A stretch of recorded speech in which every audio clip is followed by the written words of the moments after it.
थोड़ा IPO market से जुड़ा हुआ एक सेगमेंट जरा पता कर लेते हैं, यानी कि उनसे कुछ क्वेश्चंस हैं। वो क्वेश्चंस असल में मेरे नहीं हैं, वो क्वेश्चंस व्यूअर्स के भी हैं। वो क्वेश्चंस ये हैं कि पहला तो देखो, आईपीओ में लगाएं या नहीं लगाएं वो समय निकल चुका है, वो तो लग गया, लिस्टिंग होने को तैयार है, ठीक है ना।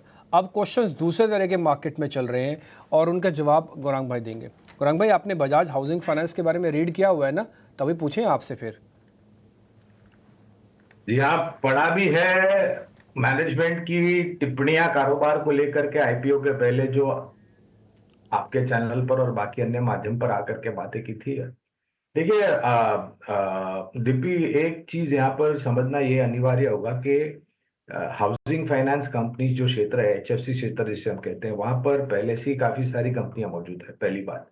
दूसरी बात, कुछ अनऑर्गेनाइज्ड कंपनीज भी है जो हाउसिंग फाइनेंस कंपनी को, आई मीन हाउसिंग फाइनेंस उपलब्ध कराती है। लेकिन ये देखना है कि आगे बढ़ते हुए हाल में जो परिस्थिति और समय है और आने वाला भविष्य का जो समय होगा, वहां पर कितना बड़ा मौका है।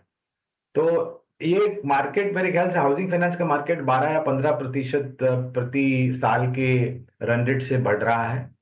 Housing finance, real estate sector अच्छा कर रहा है। दूसरे तरफ अनुमानित अंदाजा आकलन ये लगाया जा रहा है कि ये साल के अंत तक, दिसंबर 2024 या अगले वर्ष के पहले 3 महीने में, जनवरी फरवरी मार्च में, महंगाई दर 4% के नीचे आ जाएगी और ये वहां पर रहेगी लंबे समय तक। तो ब्याज दरों में कटौती हमारे यहाँ पर होगी। ये हाउसिंग फाइनेंस कंपनीज के लिए एक अच्छी बात है।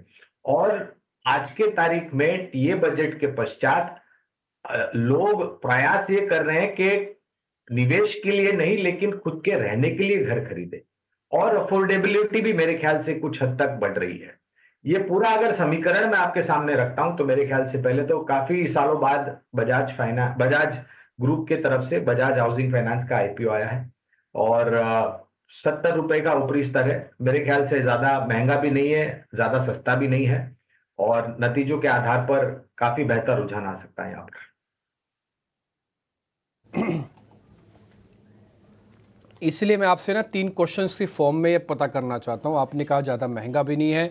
3 क्वेश्चन जो लोगों के मन में चल रहे हैं, मैं आपको वो सामने आपसे रखता हूँ सर, आप जवाब देते जाइएगा, सब लोगों को क्लियर हो जाएगा। पहला सवाल, मेरे को ये शेयर अलॉट हुए हैं, तो क्या मेरे को रखना चाहिए या फिर इसको मैं बेच दूं? मेरा ये पहला क्वेश्चन है। मेरे को ये शेयर अलॉट हुए हैं, क्या मेरे को रखना चाहिए या मैं इसको बेच दूं सर? आपका जवाब। इसके ये प्रश्न का उत्तर मैं दो तरीके से दूंगा दिव्य जी। पहला तो, अगर आपने लिस्टिंग गेन्स के लिए निवेश नहीं किया है, बाजार में से कर्ज पे से पैसा उठा करके निवेश नहीं किया है, आपका खुद का पैसा है, समय की पाबंदी नहीं है, तो जैसे मैंने कहा डिम्पी के, हाउसिंग फाइनेंस क्षेत्र में खास करके ब्याज दरों की कटौती आते हुए हमें लग रहा है कि बहुत बड़ा मौका होगा। लोन बुक ग्रोथ होगी, ग्रॉस नेट एनपीएस जो है वो सीमित दायरे में है, कोई बड़ी चिंता करने की बात नहीं है। और लिस्टिंग गेंस को लेकर के तो मैं सक्षम भी नहीं हूं कोई किसी प्रकार की टिप्पणी करने के लिए। तो हमें लग रहा है कि ये कंपनी अच्छा करेगी नतीजों के आधार पर। अब आप अपनी सोच और विचारधारा का प्रयोग कीजिए और ये देखिए कि आपको क्या करना है। अगर जल्दबाजी नहीं है तो मेरे ख्याल से किसी प्रकार का उतावलापन नहीं करना चाहिए।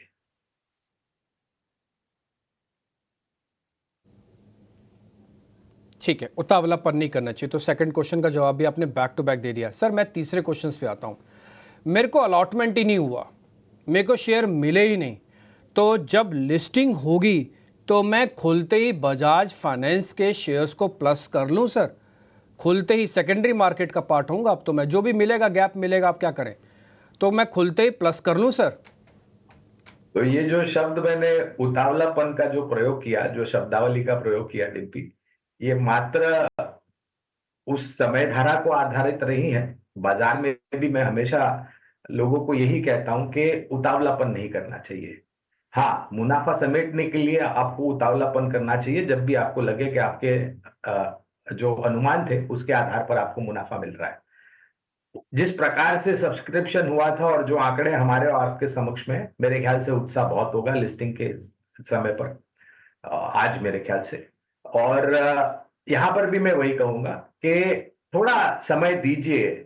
उत्साह को थोड़ा अ, ठंडा पड़ने दीजिए। वो ऐसा होता है ना दिप्पी, जब आप सोडा की बॉटल खोलते हैं तो एकदम से ऊपर आ जाता है सोडा और फिर वो ठंडा पड़ जाता है। तो थोड़ा चीजों को मेरे ख्याल से सही विचारधारा, सोच समझ को ध्यान में रखते हुए, आकलन करते हुए आपको कामकाज करना चाहिए। खास करके शेयर बाजार में निवेश को लेकर के कभी उतावलापन नहीं करना चाहिए।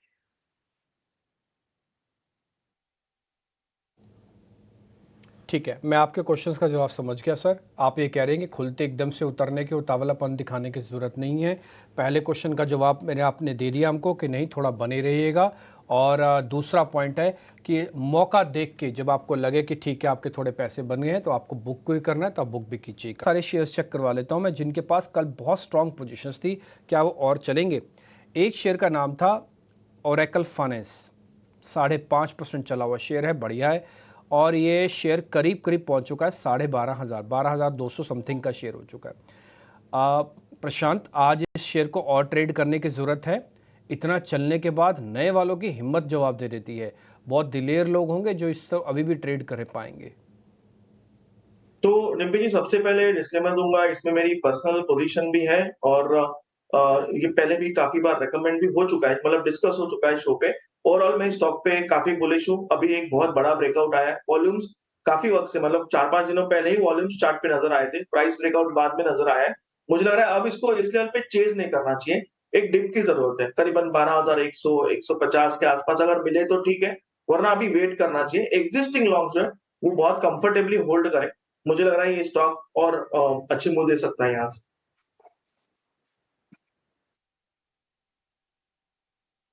ठीक है, ये जो गोल्ड फाइनेंस वाली कंपनी है, क्योंकि सोना अपने रिकॉर्ड स्तरों पर चल रहा है।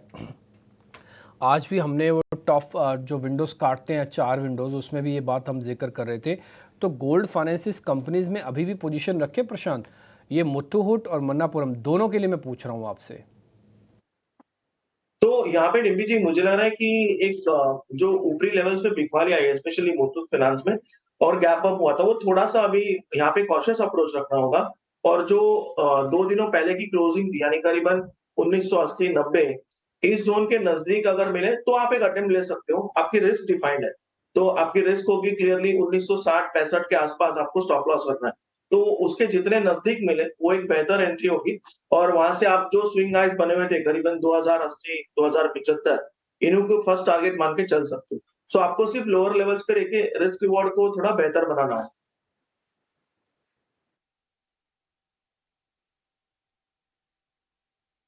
आप ये कह रहे हैं कि बाइंग ऑन डिप्स करना है, शेयरों से बाहर नहीं जाना। देखिए, मैं सारे वो पॉकेट ढूंढ ढूंढ के आपके लिए रख रहा हूँ जहाँ पे मार्केट का एक्शन है, ट्रेंड है, फोकस एरिया बहुत ज़्यादा है, सौदे वहीं मिलेंगे। आपको लेना है लो, नहीं लेना भले छोड़ दो। ऐसे बाइंग ऑन डिप्स आया नहीं करेंगे ट्रेड, पर डिप आ जाने देंगे तब देखेंगे। तो इसलिए एक्सपर्ट्स बिठा रखे हैं, इसलिए हम वो सारी चीज़ पूछ रहे हैं।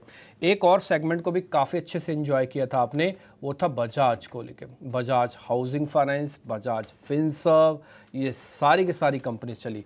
और एक और बता दूं, अगर आपको बजाज के सभी शेयर्स का आनंद लेना है तो उस शेयर का नाम है बजाज होल्डिंग। होल्डिंग कंपनी से ही वो बना हुआ है, उसका अपना कोई कोर बिजनेस नहीं है। तो बजाज होल्डिंग भी है उसमें से एक। इसी